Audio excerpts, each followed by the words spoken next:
Today is World Water Day, and the subject of water is one that has become very dear to my heart over recent years, particularly since beginning to fast a great deal, especially water fasting, where one becomes completely dependent on this single liquid, this transparent liquid that we have mostly taken for granted in our civilization for certainly decades, if not centuries, certainly decades.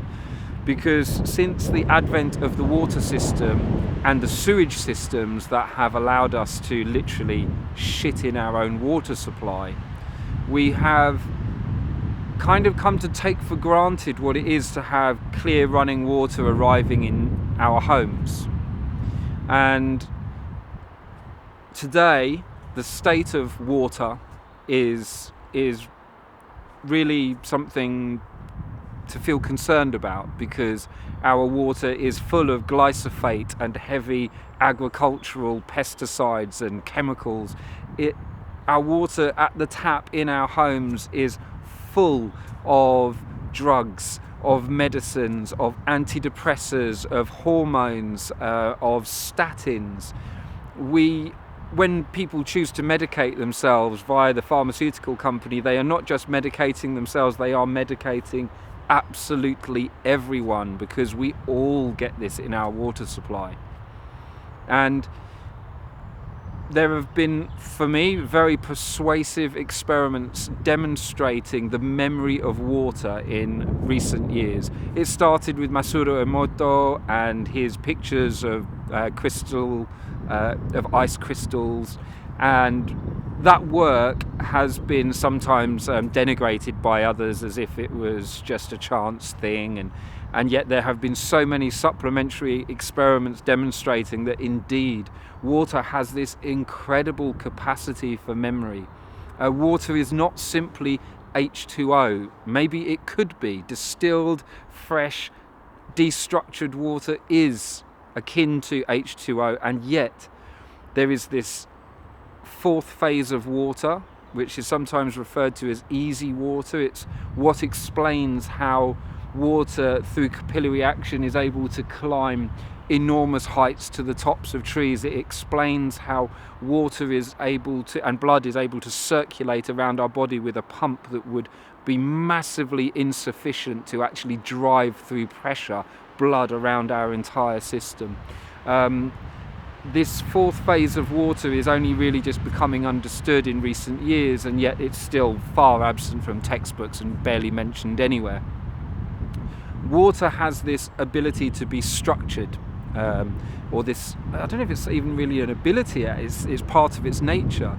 And so it clumps together in molecules depending on what it's passed through, what energies it has been surrounded by.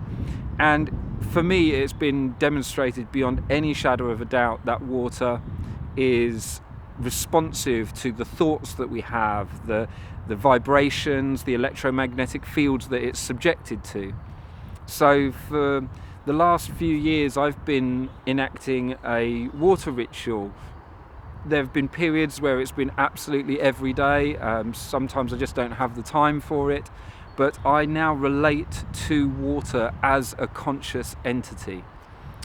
There isn't anything that is living that does not depend on the presence of water. To me, it seems that water is the key to life.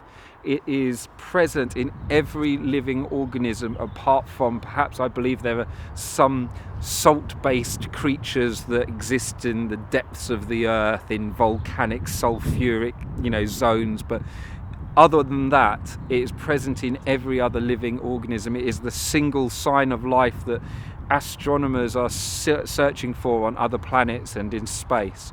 It seems that water is the key to life. When the sky rains, it rains its beneficent, life-giving force on absolutely everyone. It does not distinguish. It is utterly transparent in its action. It absorbs the energy of those things around, and it reflects our image back to us. the first mirror images we were able to behold would have been looking down into pools of water.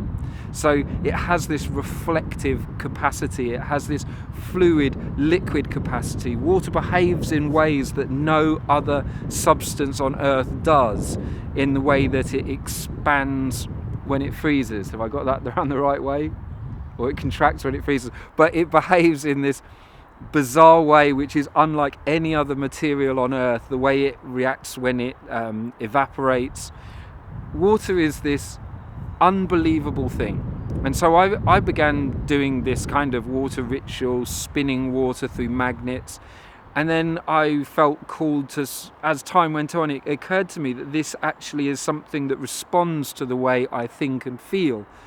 And I've participated in experiments where I have sung to the water with other people, and without any prompting, people have tasted this water and gone, my goodness, this is the sweetest, tastiest water that they've ever tasted. And I've witnessed that myself on so many occasions that, to me, it defies the possibility that it's just suggestion, that it's just a weakness of the mind that leads people to think that.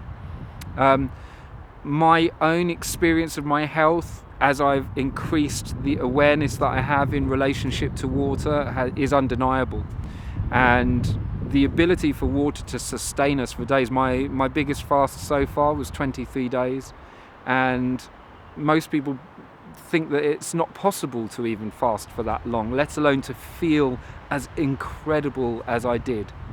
So I feel very passionate about water, as you can see these days, and it's a crime that we do the things to our water supply that we do through agriculture, through industry, through our own personal medications, because the cost of what we do to water is felt by everyone, by every other living thing. And if we continue to pollute our water, we will eventually die of our own poisoning. It's now clear that there are microplastics in all of our water. We are becoming plastic. And this crystalline way of existing, as we become more and more silicon obsessed, there's this hard, brittle thing that seems to be characterizing human nature now, rather than this soft, fluid clarity that we associate with carbon rather than silicon. They might be the same substance effectively, but in different forms. Now, water molecules, when we destructure them through electromagnetic fields and through all sorts of other different means, that water becomes more, it has a greater capacity for hydration and for nutrition. And for many people this will seem completely absurd. There was a man called Victor Schauberger who 100 years ago demonstrated many of the incredible properties of water, that his techniques were adopted by industry. So there's no doubt about the validity of what he was asserting, and yet his work seems largely overlooked.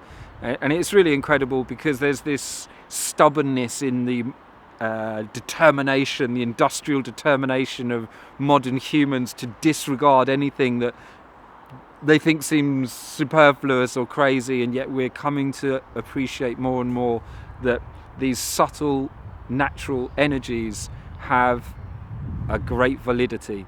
You know, we take paracetamol every day and forget the fact that that originated as, or aspirin for example, it originated as something which was the bark of a tree. That's what it is.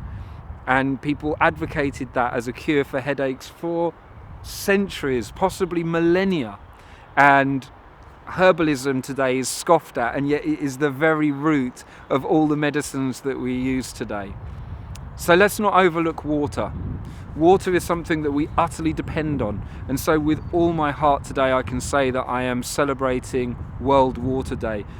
Oh, for the day when every human being on this earth has access to a clear and healthy water supply. To me, this is the greatest urgency on this planet. This is the thing that we should be addressing, far more than travel through space and all the other concerns we have. Until every person on this planet has access to clean water, I really wonder what on earth it is that we're doing.